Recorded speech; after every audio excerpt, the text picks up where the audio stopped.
Hi, folks. Welcome to another episode of Film Study. This is Ken McKusick, and we're back for part 2 of our discussion of the defense versus the Cowboys in that second preseason game. Joining me to do that, again, is Gabe Ferguson. Gabe, how you doing?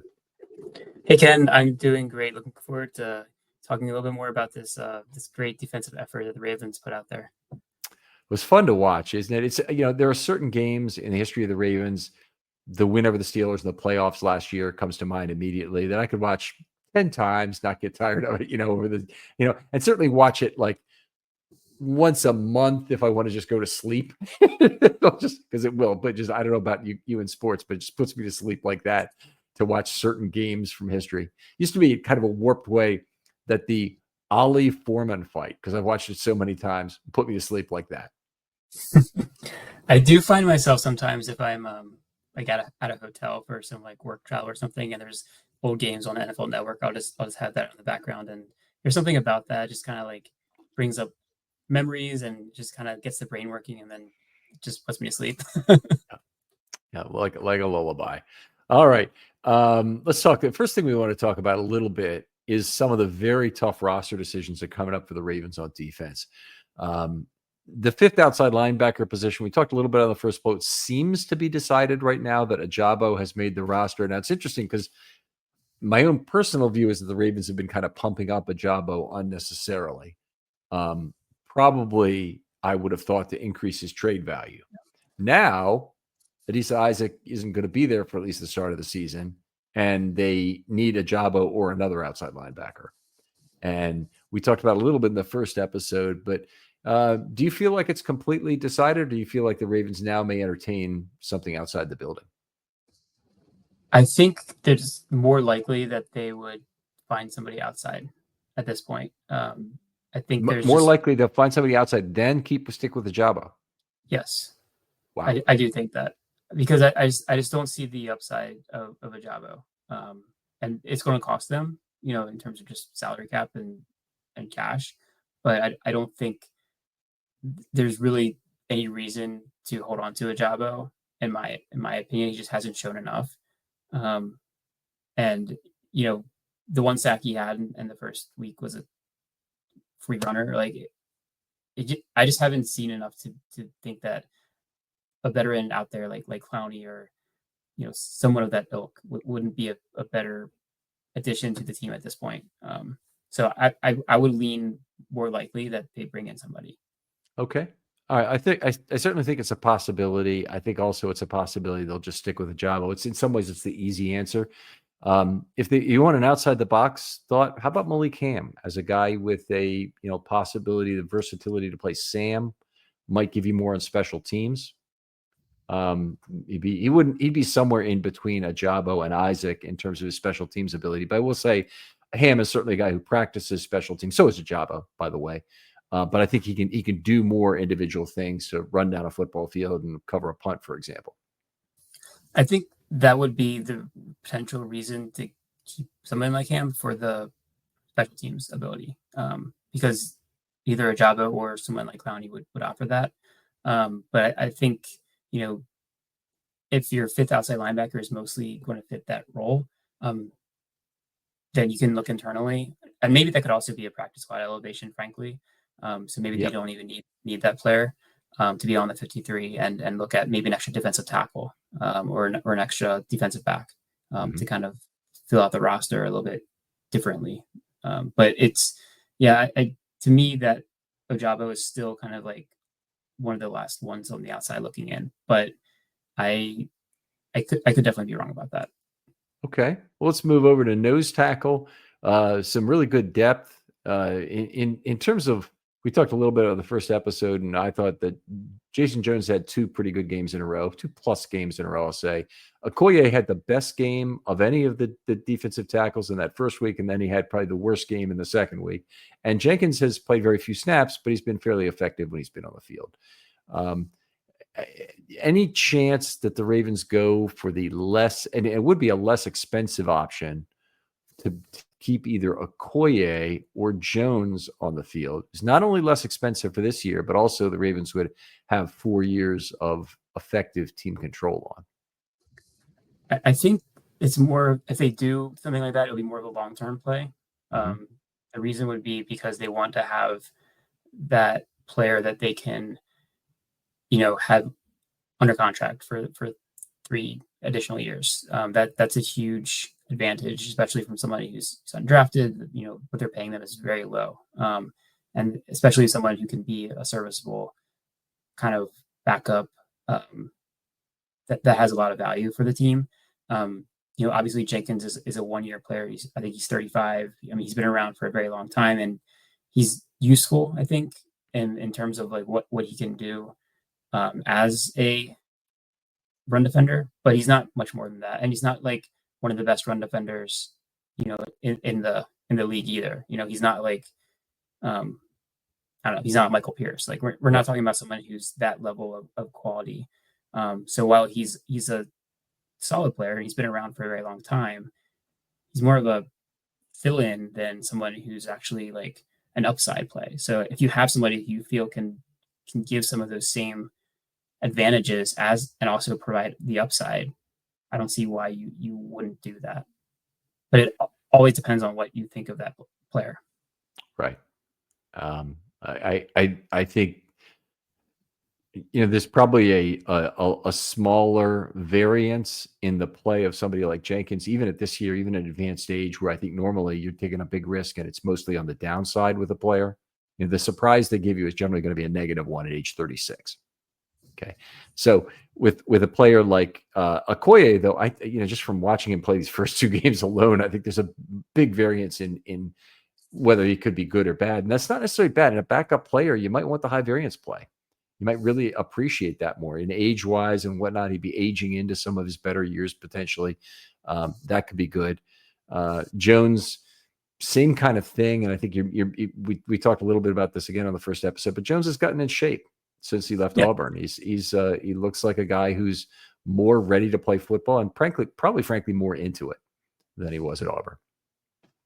Yeah, I mean, it's a different situation entirely, right? I mean, I think everybody who plays in the SEC, like when you're that size, you think you have a chance at the NFL, but I would imagine, not getting drafted was probably a little bit of like a wake up call. And maybe he just said, if I want to have an opportunity to, give my life goal a real shot here, I need to, make some changes.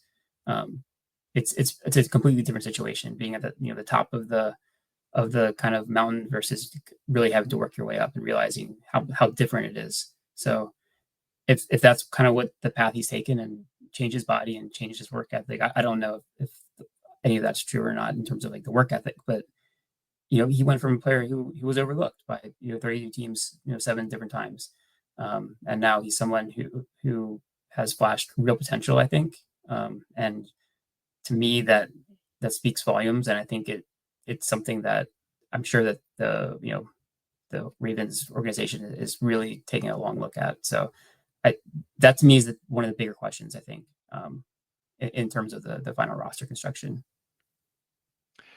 All right. And then let's talk about inside linebacker depth while we're at it. The Ravens have their presumptive 4 linebackers. Teddy Buchanan got a long run with the green dot. Simpson, of course, is going to be there. Roquan was watching from the sideline. And Jake Hummel, fairly brief trial inside linebacker, only about 9 or 10 snaps in this one. And he's a guy who is here primarily to captain the special teams unit, or maybe not captain, but lead the special teams unit. Let's put it that way, and replace some of the enormous number of special team snaps they lost with Harrison and Board leaving the team. But they have, and they also lost Christian Welch. So they've lost 3 bigs from their special teams unit. That's an area that needs significant rebuilding for this team. But then I look at Chandler Martin and Jay Higgins and how well they're playing right now. And I think, boy, maybe you have to try and find a way to find those guys for the combination of defense and special teams. Yeah, it's really, I think, a question for the Ravens in this case of do they need that veteran leadership? And that's what Hummel brings. He's been a major special teams contributor for 2 years, but he hasn't really played much defense. He's pretty much entirely been in special teams. So if they need someone who they want as a backup on the field, I think they're taking a bit of a risk with him doesn't necessarily mean he won't be good in that role, but there isn't really a lot of, film out there in terms of what he's done in the NFL. So from that end, you have rookies who might be just as good, if not better, on the field in terms of actual defensive snaps. And if they think that they're good special team contributors too, the gap is pretty small there. I think it's really just, it's kind of like they want somebody who has potentially that captain kind of or special teams ace type experience. That's a bigger gamble if you're taking two rookies and expecting them to contribute, or even one rookie and expecting them to contribute heavily. I guess Buchanan is the lock to kind of be somebody who's going to be a special teams contributor. But we're talking about, Higgins potentially as that other person who's in consideration. You've only seen him in practice in a few preseason snaps. Although I think he did take some more preseason snaps in this game at special teams than he did in the first time. So maybe they want to see a little bit more out of him and see, can he be that person in that role? Yeah, I'm Higgins. The knock on him, the reason he didn't get drafted was that speed number, and 482 may be a number which makes it difficult for him to play special teams in the NFL. I don't know that it has to, particularly when we're talking about short area quickness and doing things like being on the kickoff coverage team. It's probably more about being technically sound than any sort of long speed considerations. You've got players on the field who have to have that, as safeties on the kickoff. But how often does somebody really get run down on the kickoff anyway using long speed? Normally it's you keep your lanes, you maintain your discipline, you get off your blocks, and Higgins is going to be good, I think, at those elements, particularly shedding blocks in the kick coverage game. Yeah, I agree. I think, you want the really fast guys are the ones who are the gunners, the ones who are going to be doing punt coverage. Those are the ones where that speed is actually really critical. I think the difference between a 4.8 and a 4.7 when you're running down the field for a kickoff, and the kickoff is completely different now anyway. You don't have to run down the field. It's like kickoff doesn't even really matter with speed. It's really just the punts. So it's special teams has changed with that change that's happened in the past couple of years. Yeah, I mean, obviously that is an enormous difference. All right. Well, the other thing I thought we'd do is we'll talk through some individual players in this game and how they look to you. Let's start with the interior defensive line. Is there anybody you want to bring out and speak about for in this game you were just particularly impressed with their performance? I'd like to talk about Fub. I've been extremely impressed by him through 2 weeks already. He just has a knack for getting in the backfield. He also has a great nickname. Yeah. But no, he's someone who I think is. I mean, we did our preseason player kind of expectations, and he was the person that I talked about. So I did a decent amount of studying him, and I was really impressed with what he could do. Especially he kind of evolved a lot as a player in college. He went from somebody who was like not really getting a lot of snaps, not making much of an impact, to a big contributor, someone who was kind of a constant kind of penetrator, getting in the backfield, causing a lot of kind of ruckus. He was just someone who was constantly, finding his way into opposing backfields, and that's something that the Ravens haven't always had. And they've found some guys in the past that have done that kind of thing, and they've had good impacts, especially even as rookies. And I think he could be that type of player for them. And every single time he's been on the field through these 2 preseason games, he's been very active. He's been very high energy. You can see the motor, and you can see some of the unique skill set that he has. And I love, just his kind of, he seems like he loves playing the game of football, and he has this kind of like joy that he plays with. And I'm excited to see what he can do against real teams in the regular season. And I'm just really excited to see him in a rotation when the Ravens are up 2 scores, and like just letting him get after quarterbacks and not have to worry about run defense, because that's probably where he's going to be struggling a little bit in the NFL. Mm-hmm. But as a pass rusher, I think he's got a ton of upside. Yeah, I think that's you've hammered out a good usage for him there, is that he would be a closeout player, a player effectively in 2019, they would have just gone to race car for a quarter and a half at the end of a game. They were leading by 3 or 4 scores. That could be Peebles, could be the guy you put in the fourth quarter up by 16, and you close out a game with him on defense. That he's just goes crazy hunting down after down. If they're going to run with a quarterback a few plays, that's fine. It's not really good. If they're going to run the ball with a running back, even better. They'll just run the clock out on themselves. But Peoples had 4 pressures in this game on 16 pass rush snaps. And what I'm liking, I'm not just liking the fact that he's getting the pressure. I like the how. He had a spin move for a pressure. He had a 2-gap stunt. Now, okay, if you don't watch a lot of individual stunting linemen, you probably don't realize how rare it is for a big to have a 2-gap stunt. What I mean by that is he's not just moving one gap over to loop around one other defensive player who's setting a pick kind of underneath him. This is he's moving over 2 offensive linemen to move through that that gap. That's typically something reserved for very quick exterior, edge pass rushers. An Adafe Owe can handle that. Kyle Van Noy, very veteran guy, understands how to do that kind of thing. It's very unusual to see it from a big, and that's what we saw from Peebles on here. He took advantage of some very good situations on that final play of the game where they had the sack -6 that got split between Rucker and Martin. He was in there for the initial pressure. He set that play up. It was a cleanup sack, and Peebles just had a wonderful game again. His first game, marvelous combination of contributions versus pass and run in that game, which I think might have answered some of the questions. But he had 16 snaps of pass defense in this game, only 2 snaps of run defense.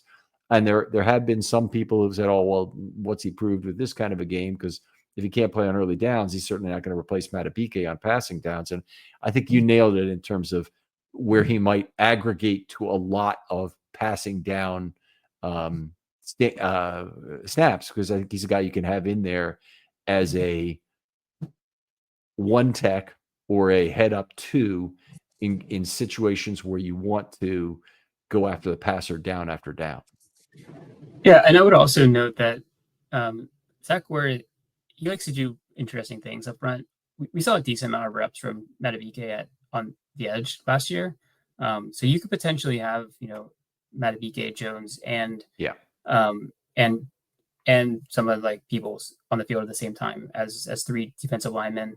Have a couple of outside linebackers or just one outside linebacker. There's a lot of different packages you could use. And also just, spelling Matabike at times and still having some pass rush juice. I mean, I don't think Matabike is going to play every single pass rush snap that's out there. I mean, in an ideal world, you'd like to have him like 80% of those important snaps, 90% of those important snaps, but it's not going to always work out that way.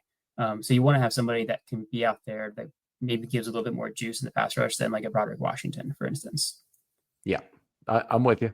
I'm agree entirely. Okay, so we talked enough about Peebles. Let me bring up the next guy I'd like to talk about. I think I want to talk about Keon Martin, because he stacked 2 games here. Terrific game, obviously, in terms of stopping the run and getting a sack. The sack was a free run that was engineered in large part by his friends to either side. Mike Green fanned out the tackle, and who was it on the inside who?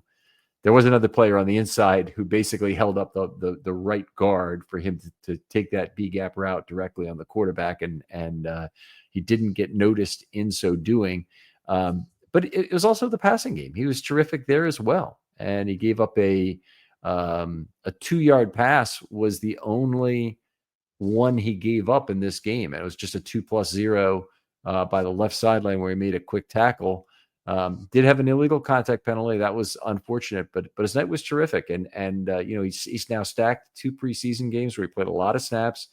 He's looked like a very viable slot cornerback up for the Ravens. And I think he's a guy that probably has a top of practice squad spot, if I had to say, but I expect to see him playing for the Baltimore Ravens at some point this year. I also think that there is a chance he would make it onto the roster, the 53-man roster, specifically because of potentially the lack of slot cornerback specific player that they have. And I think that he has that skill set more than maybe anybody else on the roster currently. he played really well in this game. Obviously, he's played well through 2 games. I think that you mentioned that illegal contact penalty. I feel like that was a little bit of a nonsense penalty. I don't think he actually did anything there. The receiver kind of engaged with him and ran through him. It wasn't a great. I mean, I don't want to make him out to be like the perfect player or anything, but it wasn't like an egregious like hold or anything like that. He kind of was holding his position, and the receiver kind of just like ran into him. So I think he's played really well. I love the fact that he was able to get that sack safety. That kind of player is what the Ravens love. That's kind of the Zach Core kind of mentality of, and I mean, Mike McDonald, Zach Core, like, it's kind of the same kind of through line of how they want to blitz guys from all different positions, defensive backs, slot corners, safeties. Like he's bringing it from all over the place, and I think if he's someone who understands the game of football, understands like how you can kind of play positionless football, so to speak, he fits right into that role, and I think there's a real chance that he makes the roster because he fits that specific niche that the Ravens may not have. So I'm excited to see what happens. And if not, I hope he can slide it onto the practice squad, because I think there's a chance that, the Ravens do have some players who have had injuries at cornerback on their roster between, Awuzie and Alexander. So I think there's a chance that they would need to call somebody up at some point. So having him as a reserve, even if it's just on the practice squad, would be beneficial for them. Yeah, I think it's true that they would probably like to have that extra slot corner on the roster, and maybe at some point they elevate him. He's 5'9", 170, and as good as he's played in the preseason, everybody has their slot corner picked out. And there's a if you look at the size and shape pool at outside corner is relatively small. There are relatively few super long guys. The Ravens do a wonderful job of collecting them, but there are relatively few of the super long guys you need to play on the outside who are fast and have that good length. And then there's a lot more guys, and a whole lot more average human beings with really good speed and even some really good change of direction speed who are the right size and shape to play slot corner. The positional characteristics or positional skills, I'm going to stay away from for the moment. But Keon Martin is not special in that way, and it's just why I think he's very likely to clear waivers in terms of a move initially. And so the Ravens have then 3 activations, and then they can bring him back if they want to, or they can wait for an injury to occur, which it almost certainly will at some point to the corners, as much as we hope and pray it won't. Yeah, and it's just the nature of the NFL. And unfortunately, it's been a position that Ravens have always kind of had bad luck for whatever reason. And the players that they've brought in as free agents have also had injuries in their past. So it's not unlikely that something would happen. And having somebody to call on is, I think, really important if they want to have a chance to maintain that high level of play at the cornerback position, because I think, obviously that's an area that the Ravens have been beat at in the past. Okay. Who else would you like to talk about? I want to talk a little bit about Jay Higgins, because I think he's someone who has impressed now 2 weeks in a row. Something that he's done has been just the ability to turn the ball over. And that's something that the Ravens haven't been able to do as a defense as much as they probably like. So he has that knack of kind of knowing how to get the ball out, how to be around the plays when they matter. I think he's shown impressive chops as both a run defender and as a pass coverage player. He seems very fluid in his coverage. Yeah, obviously, anytime you can have an interception, I think that is nice from a linebacker. I mean, you see him natural catching the ball. I think he's someone who has the profile of, a Ravens linebacker. I mean, he flies around the field. He's physical. He tackles well. I don't see any reason why he wouldn't be someone that they would want to try and get on a 53-man roster. Everything about him screams, this is like the traditional Ravens kind of undrafted linebacker that's just going to become a starter for them one day. There's 4 players who've changed my opinion of them the most since the beginning of the games. And he's one of them. The four: Armour Davis, Higgins, Martin, and Peebles. Those are the four guys who have impressed me, changed my opinion of them the most. I was unsure about exactly how Peebles would work out. Part of it is we just don't get to see a lot at camp of non-brother-in-law play across the defensive line that makes it obvious to us just how well either an offensive lineman or a defensive lineman is really playing. But anyway, Peebles has impressed me. Higgins is definitely impressed me, and so is his running mate, Martin. I think either of them would be a reasonable player to keep on the roster if you could find a way to do it. Well, I don't think you suffer any kind of a drop off in current or future play at the position by keeping either of them. Let me put it that way. And any drop off you'd face, I think you're more than compensated for in the future. So if you're going to cut Hummel and you keep either of those guys, I think you get paid off for it maybe in 26 through 28, but you get paid off for it. I've loved the multiple contributions. I love the fact he's been in the backfield. I love the fact he's made contributions in coverage. He's made some contributions as a run defender as well. Had a nice, completely beat the left tackle to take Maffa down for a loss of 2 on a run left. I mean, it's been across the board contributions for Higgins. There's no way I would watch that guy and say that's a 482 speed guy.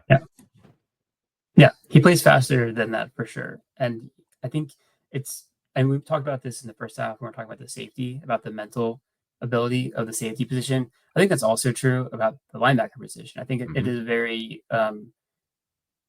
there's some instincts and things like that as well, but a lot of it is reading the keys, seeing what's happening in front of you with what the linemen are doing, understanding the flow of the football and running plays, understanding the coverages that you're doing and the route combinations when you're dropping back and pass plays is a very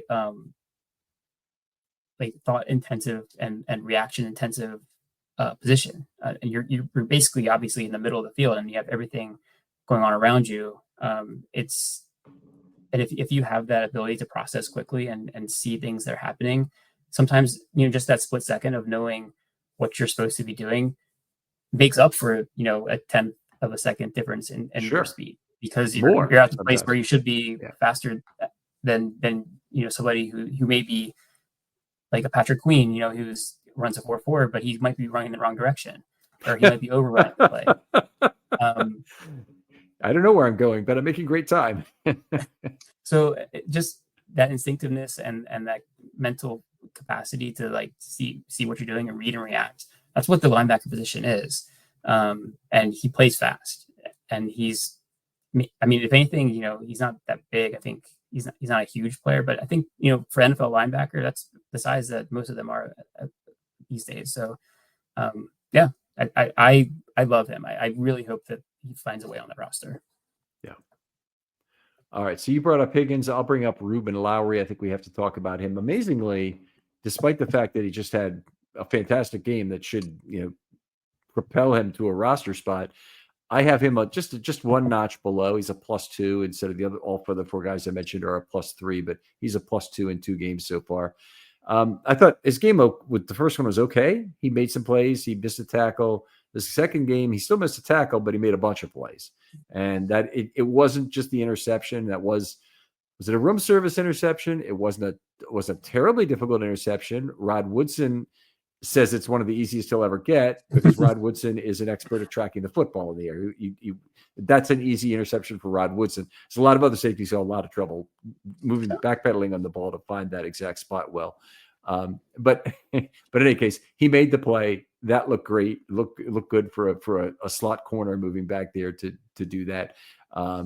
He was held on one play by Flournoy, still made the tackle for a run left for 4. He beat another block from Flournoy to tackle Vaughn for a 7-yard gain. That was on 2nd and 19. That's why I mentioned it, because it was a defensive win still, despite the fact it was a 7-yard gain. And then he did miss a tackle. It wasn't a bad tackle to miss. He got run over by a very big tight end, Stevens. So it happens, and I'm not going to be too concerned about an occasional missed tackle from Lowry. If you are, you say, well, that's a deciding factor. He's got to be out. Safety, he has to have tackling. Well, Geno Stone and Ardarius Washington the last 2 years have had a lot of tackling problems. It's a characteristic you can live with to some degree at safety, and they're not perfect at it. And you accept some ball skills in return, I think that's generally a good payoff. Yeah, and ball skills is something that the Ravens have desperately needed in terms of how many dropped interceptions have they had over the past few years. It's aside from Marlon Humphrey, who seems to have that knack to be able to come down with the ball. I think every other potential defensive back they've had is definitely on the defensive side of football for a reason. Like there have been so many balls that just slip through fingers, and having that Ed Reed, kind of thing where you just, if you're around the ball, you're bringing it in. Like it's a skill, and not everybody has it. And it's like it's a concentration thing. It's understanding, timing. It's understanding having like body awareness and body balance, not losing the ball when you hit the ground. All those things are part of it. And it seems like Lowry, at least in this instance, like made it look easy. So I love that. Let's set a nuclear scenario here that you lose either Kyle Hamilton or Malachi Starks. Maybe it makes a difference. So let's say Kyle Hamilton, because it's more like maybe with the skill set that you'd hope for a half field for Lowry that you could still cover for. Let's say Hamilton goes down for 6 weeks in week 2.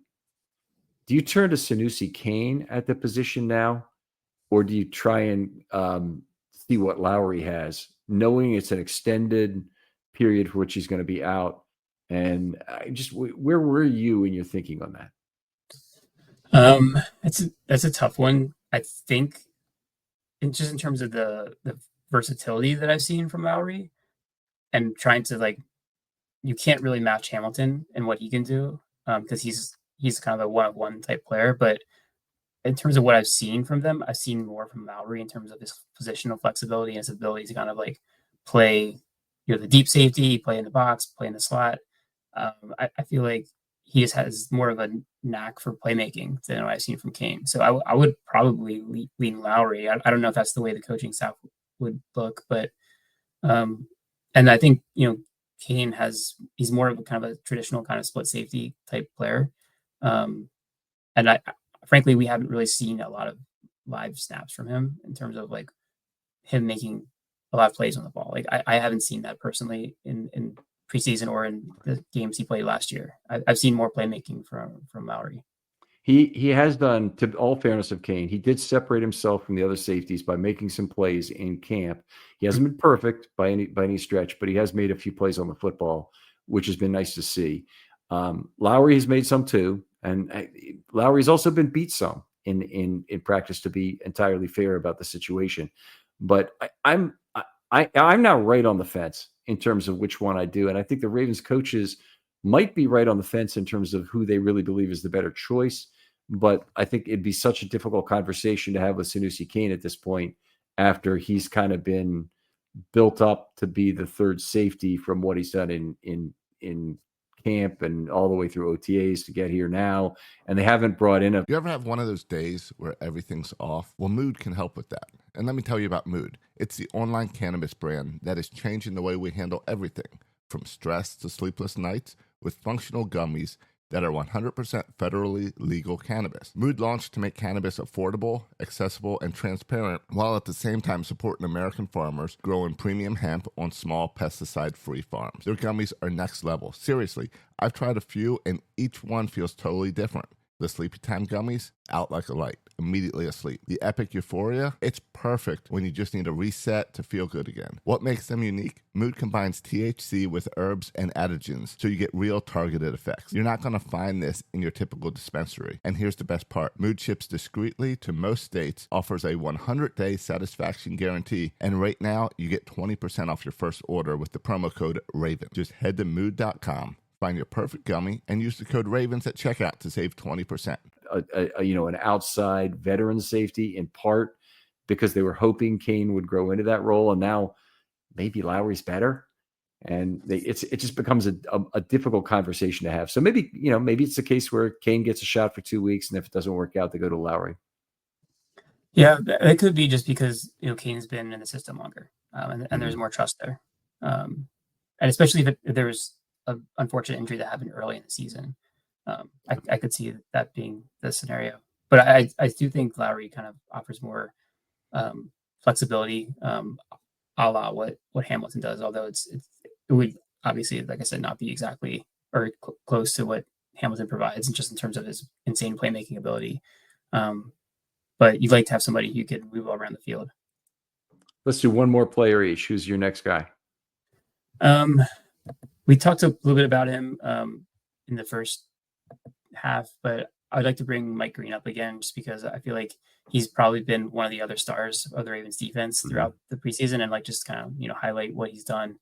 I mean, he's basically shown the full, I think, trick of the trade in terms of a pass rush. I mean, he's shown power, he's shown speed, the flexibility he has around the edge has been highlighted, plenty on social media. So we don't have to go into depth about that, but he really does have a unique skill set, and he's not just a pass rusher. As we mentioned before, he can also play the run really well. I mean, he was a critical kind of player on that 4th down stop that the Ravens had on 4th and 1. Yeah. He shut that play down. I mean, he blew up the tight end, and then he made a play to hold up the runner. And that's the kind of two-way outside linebacker play that the Ravens love to have it at their edge. And in terms of this year, I think he's going to be an immediate contributor, probably playing more pass rush snaps and run defense snaps. But they aren't going to be lacking for run defense, I think, when he's out there, at least from what we've seen from him so far. And I think going forward, he could be, a real kind of stalwart for the defense. I think, there's a chance that OA moves on, after the season. So, having somebody, a young up and coming outside linebacker that can kind of take on a bigger role with the team in the future would be really of importance for the team, because I think they haven't had a real standout at that position in quite a while. I think Terrell Suggs is probably the last person who's kind of been that Pro Bowl caliber player that they've drafted and developed. So I don't want to get too ahead of myself and over the skis about him, but just everything that he's shown has been exactly what you would want from someone who was drafted early. He's checked every box for me, and it's just fun to watch him play football. He's just so good at that role. Very excited about him, multiple respects, but the quickness plays so well in the run game. He actually, I think he got charged by PFF for a missed tackle on this place, which, by the way, shows you that there's missed tackles and there's missed tackles. Unfortunately, he was in the backfield. He was stretching a player left, and I'm trying to find the play here. Yeah, it was Q2 844. He beat a double team. There's a wide receiver, Tolbert, who's not going to block Mike Green, but there's also the right tackle, Adeniji, and he couldn't block him either. He got in the backfield on Miles Sanders and bubbled him out to the left sideline. Okay. And normally that's the kind of play the entire defense will swarm behind that, and you'll have a loss of somewhere between 2 and 7 on that play because the defense gets there. For whatever reason, nobody was able to clean up on that play, and they didn't get there in time. And Sanders still was able to run right for 7 yards. So the missed tackle ends up being not insignificant, but it's also the kind of play where Mike Green really made a fine play there. And it's just another example of his speed playing very well. Ravens had another missed tackle. I think it was Malik Cam on the other side that ended up being no, it wasn't. Who was it? It was the missed tackle on the Keon Martin play. Who missed that initial tackle? Was it Buchanan, maybe? I think it's Buchanan. Yeah, that sounds right. Yeah, he stormed into the backfield, missed it. It was stretched the play right. It was a good missed tackle. Okay, retract that running back in the process, and this was one also by Green. It's sad that it's not recognized really for what it is, because that run ended up going for 7 yards. But I've loved his multifaceted play and unbelievable athlete who really uses it. So we're gonna have fun watching him. I have no idea what the limit for Mike Green is right now. I just know I'm going to be very excited to see who he is on a football field when he's playing against the top players.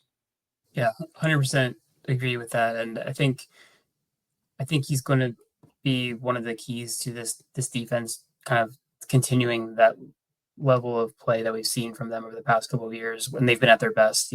Second half of 2024, they were a dominant team in 2023 on defense. And I think, the one thing that they haven't always had is that consistent ability to win on the edge. And I think he can be that player that really takes that up a notch. They've got a lot of great, sack production from players, but the consistent pressure hasn't always been there outside of kind of the blitzes and the things. And I think Orr has done a good job of learning how to kind of mix all that in, but sometimes you need to just win with four, and that is something that I think Mike Green really will help them contribute, or he'll contribute to that ability to more consistently win with four. So that allows him to do a lot more on the back end. All right, I got to bring up one more player, and I wish I didn't have to, but I think TJ Tampa is a player I'm concerned about right now.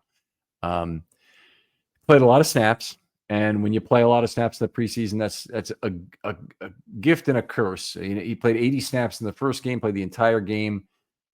You don't generally do that to players that you're really thrilled with. In a way, they could be kind of showcasing him. There could be other reasons why they're going through this process. They just may also think they need to get him through his play for the regular season, since he's the sixth cornerback on a team that might just keep six cornerbacks. So get him some play in the preseason because you can. I mean, that's certainly the case with Carson Vincent right now at left tackle. Is he's getting a ton of snaps, not playing very well, but it's great trial by fire, real live fire activity, as opposed to just being in practice and trying to learn it from offensive line drills, even a step below that. But a little more about Tampa. Tampa has had. Oh, sorry. Go ahead. Yeah, Tampa's had 3 passes defensed in this preseason already so far, which normally you'd say, wow, that's pretty good. It's not pretty good when all 3 of them hit his body with his back turned to the football. And that's what's happened. One got hit in the leg, one got hit in the back, one got hit in the head, I think. But it was 3 balls where he didn't find the football found him. What was good about it is he was tight in coverage. But we've also seen Brandon Stevens get tight in coverage and be very beaten by back shoulder throws by quarterbacks who know what they're doing. One thing you don't have a lot of in preseason is quarterbacks who know what they're doing. Yeah. I don't know if that's a hole that the Ravens have in their development or their coaching or the way they are identifying talent at the position. But it seems like there have been a lot of corners that the Ravens have brought in that have that specific issue.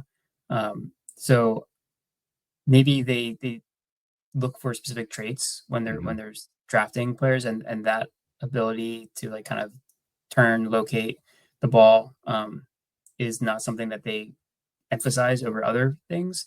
But it does seem to be a consistent theme that we've seen with a lot of Ravens players. I think, Jalen Armour-Davis is also someone who hasn't, and in limited snaps, he hasn't really been able to get his hand around. I mean, he's kind of like finding the ball, but not without actually looking at it. He just kind of like puts his arms up and he's long and he can get the ball out sometimes. Same problem. And you can go for it at the catch point, somehow use the receiver's tells to knock that ball away at the catch point. Marlon Humphrey, even frankly, for a lot of his career, had a lot of problems turning around, tracking the football. That's changed now, but now I think he'd make a great safety. But I think the problem is more serious with Tampa. And the reason I think this is because I think it's speed related that he can't get his head around. So he gets behind, he has to run like hell to catch up. And that doesn't leave him turn and track time. If you're Nate Wiggins, on the other hand, you're so fast that you've got a natural amount of turn and track. Plus you just have so much confidence in your recovery speed that you can get to the right point if you do make a mistake. And Tampa's is just, it does not seem like things are perfect for him right now. I don't think he's necessarily going to get left off the roster. I think the Ravens could make a bold move like that, But I think that right now ought to be a time where they're considering positional change for him. You think he'd be better as like a safety? I think so. Yeah. Yeah, good special teams player, good downhill player. I think so. That could make sense. I don't know if I feel like they might have put him there if they thought that was like where he was going to end up, but maybe not. Maybe they want to give him as much opportunity as cornerback as possible.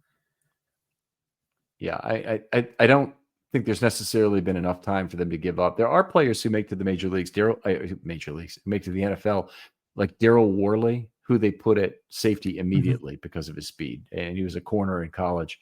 There certainly are plenty of guys like that. Ruben Lowry may be in that group, but there are other guys who they really wait on it, and they want to try and make it work at corner. And I mean, Tampa was one hell of a corner in college, so it's there's good reason to want to wait on it. He may not be willing to, make that change, but it may be a real big sales job when it does happen with the Ravens here. Well, if it's a matter of changing position or being left off the roster, I think it's a pretty easy position for the player, to be honest. Yeah, I agree. I think he's one of the players who's on the fringe for the roster right now, and I think we discussed a little bit potentially about the potential of the positional need at slot corner, and whether that gives someone like Martin a heads up if that's something that they deem as more important. But they may not be ready to give up on Tampa yet, because I know they like a lot of the tools that he has in terms of just the size and length. Yeah, you're 100% right, and he's not the ideal frame either for moving to safety, because he's not quite 200 pounds, so it'd be a little bit hard. I think he's about 194 or something like that. He lists that, so it would be a little bit of a stretch move for him. He might have to pick up a little bit of weight to play there, but it would give him a chance to learn the position, then reuse instincts, and then I bet there would be a lot of things that he could bring to that position that'd be pretty good. All right, let's answer a couple questions from the mailbag, if we don't mind here, and then we'll come back and do the MVPs. We had a good comment from Spencer Peterson. I think this is just a comment, but we can kind of kick it around a little bit. He said, kind of funny how broadcast keeps talking about the accuracy of virtual measurement, neglecting that the spot itself is still made by the human crew. It's just measuring that placement, and the placement is, of course, the larger source of error. I don't deny any of that, by the way. And, one of the problems is that you still have to have the human placement of the ball, largely because the forward progress component of it. So it's when the whistle gets blown on forward progress, lets you determine where forward progress can be marked. So it's a much more difficult thing to take out of human hands than, say, balls and strikes in baseball, which is an easy ass thing to do, that they can just take it out whenever they want. Yeah, I mean, what they've talked about in terms of the virtual measurement is it saves a little bit of time, which I don't know if that's actually true or not. It took a minute and a half. It doesn't seem like it does, but maybe it's because we're not actually seeing anything, so we're just kind of like sitting around where nothing's happening. Maybe they should play a little I don't know, game in the background while the virtual chain is doing its thing. But I 100% agree. When I heard about this at first, I was like, oh, that's great. They're actually using some sort of Hawkeye technology to identify where the ball was and accurately spotting it. But it's not the case. Like you said, it's just getting rid of the actual chains. So I mean, I guess we won't get to see that paper that goes in between the edge of the nose of the football and the stick anymore. I kind of will miss that. I think there's a little bit of nostalgia factor to seeing that happen, but maybe they do think that there's some inaccuracy in terms of when they bring the sticks onto the field, and maybe if it's off by an inch or something, that maybe that's enough to kind of in some cases give an incorrect measurement, and this is potentially a way to kind of correct for that. I don't really care that much in the end. I just wish they would be able to spot the ball better. That's the thing that bothers me the most, for sure. Right. I agree. And that is, by the way, that's the thing that's still challengeable after the play. You still challenge the spot.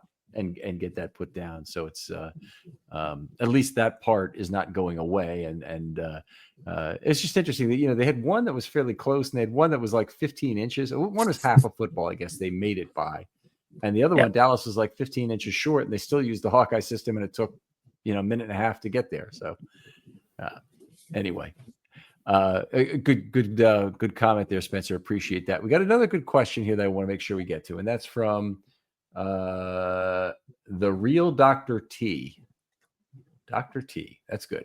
He says, "Hi, Ken. Looking forward to the show. Keon Martin had himself a game and joins the ranks of the defense UDFAs who are standing out this preseason. How would you rank the main UDFA defensive players' chances of making this team from most to least likely?" Okay, so I don't know if you went through this list before, but I'm going to give the list here one more time. We're going to talk about Lowry, Martin, and Robinson in the defensive backfield, Martin and Higgins at inside linebacker, and Okoye and Jones. Give me a percentage chance for each one of those to make the team this year for the start. I think it'll be the initial 53. So I think Lowry is almost 100%. I would say he's as close to 100% without being that, like a 98% probably. Okay. I have him at 80. Okay. Okay. So I think he's making it. Like, I mean, I would have said 100%, but there's always, that small chance. Mm-hmm. You want to go next with I'll go next with Keon Martin. I think he's I'll put him at 30%. I think there's going to be a very significant desire of the three defensive backs to not put him on the roster just because I think he makes it through the easiest to the practice squad, and they have the most chance to switch horses if they want to, based on that, and get him up for 3 activations even, and then activate him at some point after that. I think they have more flexibility with Martin. Yeah, I think that's probably true. I would have him about 30% is just because the slot corner specificness of his play, I think something they might want to have, but I think there's a good chance that he makes it to the practice squad and is somebody who they could call on it if needed.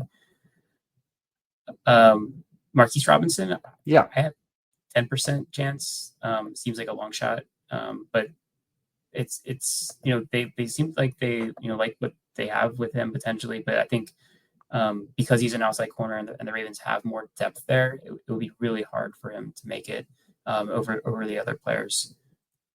Right. So for him to make it, and I think he's 6 feet 1/4 inch. So he's got the good length. He weighs about 192, 193 pounds, something like that. He has to make it over Tampa. The Ravens have to actually decide Tampa's not the guy for them to go with him. I have him at 20%. I think that might be a slight overage on that. But 20%, he's played very well.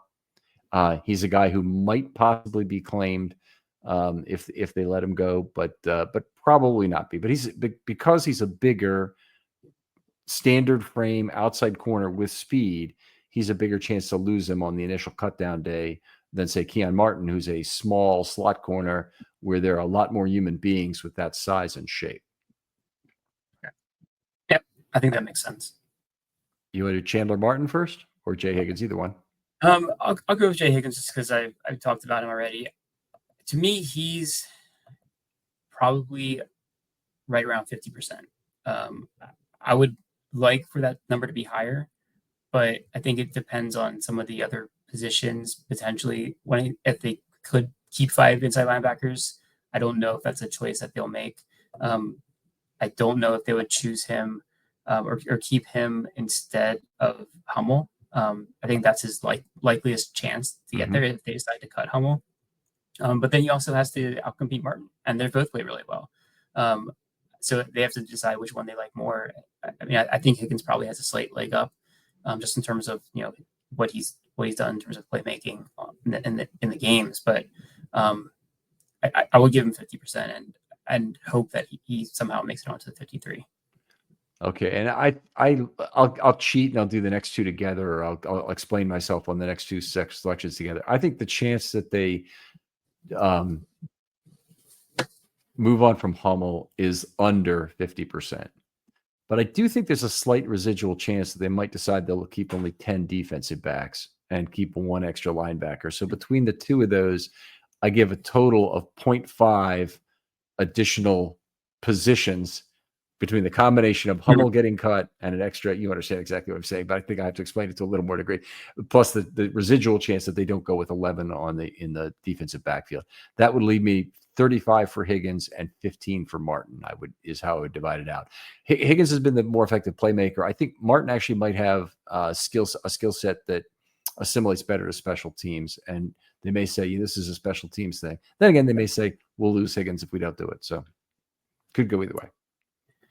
Yeah, and I would also say I think Zach Orr, the fact that he was an undrafted linebacker, might give the fact that they have two really strong undrafted linebackers on the team an outsized chance of making it on. Just because I think there's a lot of that, what he probably sees in himself, and especially given their performance, it's hard not to at least give them a real chance. Yeah, I think that's a very valid point. I thought that last year the Ravens wouldn't be able to get away from committed nickel because of who Orr was, but he proved that as soon as Simpson wasn't really getting the job done, they moved to dime.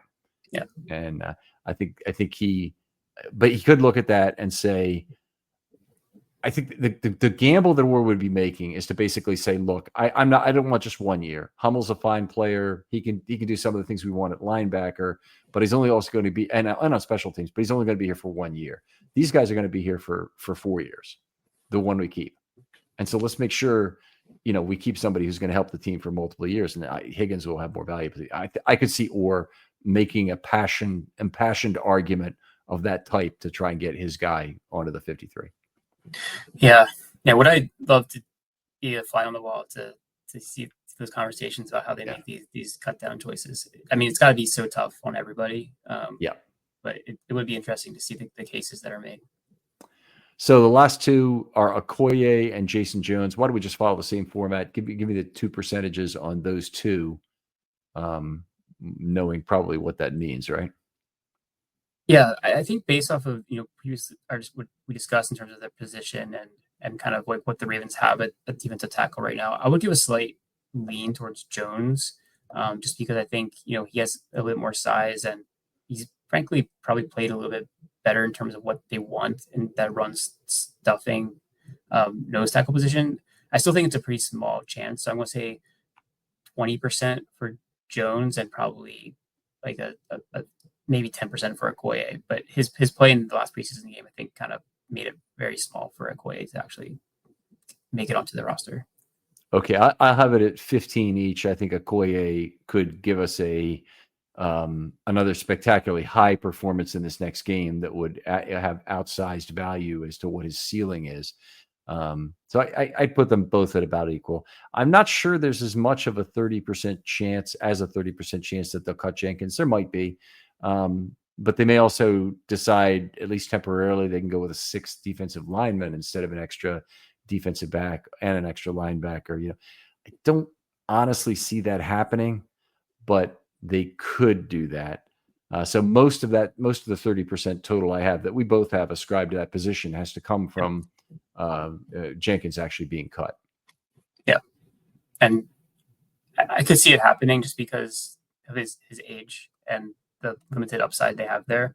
I think that's really the trade-off, the risk of somebody who has no track record and a rookie or Okoye's instance, he's been around, but he hasn't actually played last year, so you don't know exactly what you're getting. Jenkins has been in the league for 13 years. You know what he is, but you also know what he isn't. So that's kind of what you're weighing there. Along those lines, let's go to one more question here, and that's from Baltimore Sports Jam. He says, Okoye not only seems unmovable, but he can change the line of scrimmage. However, do you think he offers a significant pass rush presence to be anything more than a 2-down run stuffer? That's a little bit of a trickier one because I actually think he's been a bit better in pass rush than as a run stuffer. I think this past game, he really struggled in the run defense. He got moved around quite a bit. So I think he's very raw. So it's really hard to say. I think he needs to has a lot of things he needs to learn in terms of his technique, his leverage. At times when he's like kind of locked in, he has looked dominant in a few reps, but there's also reps where he looks really poor.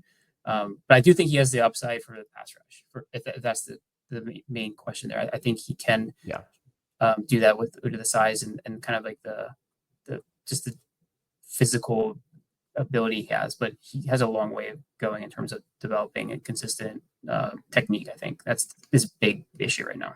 Yeah, could completely agree. And he's a guy who the thing I loved from the first game, which we didn't happen to see in the second, is a center just got a little bit out over his feet trying to get his hands to the body of Okoye, and he immediately ragdolled him and threw him down into the defensive level 2 pretty much to get by. And I think he got a quarterback hit on that play. What he's shown as a pass rusher, I think, is fairly impressive. He's got long arms, and he's very much able to use them effectively. And interior linemen are not big enough to block him one-on-one. I've been a little bit disappointed at how he's given some ground in the run game against double teams. He's not a guy who plays the angular feet mechanics particularly well. It doesn't look like, at least. So they try and you see this drill being done at camp, but they try and line their feet up so they can accept a double team and try and hold it up. And they kind of have to hold 1 foot each perpendicular to one of the 2 blockers, if that makes sense. And it looks like it would be a difficult thing to do. But it's like standard hold your ground against 2 blocks kind of technique. And Okoye seems to be a guy who's it's not all about where his feet are at any given time. When he's playing the defensive line, and maybe it needs to be more that way. It's more about how can he impose his arms and his size on the opponent, as opposed to how good are his fundamentals with his feet. I completely agree. There's a lot of technique that goes into playing in the trenches and hand placement, and being able to, leverage your size as best as you can, because that's your greatest asset when you're playing in the trenches is using your length and using your power. And it's very easy to get off balance. And to be able to maintain that balance while also, knowing what's going on around you and maintaining gap discipline and all those things, it just takes reps and it takes experience. And I think that's where he's lacking right now. Mm-hmm. Got one more question. Brad McGowan gives us a good one here. He says the Ravens defense has looked in sync for these first couple of games. How does this portend for a start to the regular season, and what are the keys to a fast start for the Ravens defense? It's a good point he's making, because it really hasn't been their starting 11 that we've seen on the field. Yeah, it's a really good point, because we won't know. We've seen it's Simpson. I think he's the one starter who's been out there, and we saw a little bit of starts. It's probably those 2. And then Mike Green, if you want to call that pseudo, starter, I guess. And I'm sure we'll see some reps out of some of the defensive linemen as well. But I think what we're seeing now is that there is a plan. That Zach Orr has kind of developed his defense to have a better understanding of potentially what is happening. Installing all the different schemes and coverages, although like we talked about, it's very vanilla in the preseason. The fact that everybody is kind of in unison and that they're disciplined and knowing where they're supposed to be is indicative of the whole process going smoothly. And I think that lends itself a lot to kind of the growth we saw with the defense last year. We saw the same thing with Mike McDonald, frankly. It took a while to install everything and get everything going. And this is a very similar type of defensive approach. It's not exactly the same. Zach Orr is his own person, his own defensive coordinator, and he does things differently. But it takes a while to get everybody on the same page and bought in and understanding. And I think that's hopefully where we are in year 2 of a different defensive coordinator. Yeah, I think those are all very good points. I will say this: I take maybe more from how the defense has dominated the offense in some of the scoring during practices as an indication that they'll be very good this year. I think that that's a lot of regulars playing a lot of 11 on 11 reps, and probably playing slightly over half of the total reps with the ones versus ones. It's a better indication to me of what's really going on right now than what we've seen in the preseason games. So I'm very optimistic about what this team is going to look like. And I think they are in a good position to start fast. And whatever you think, whatever you've seen in this preseason, the start of the season is going to look nothing like it in either personnel or scheme.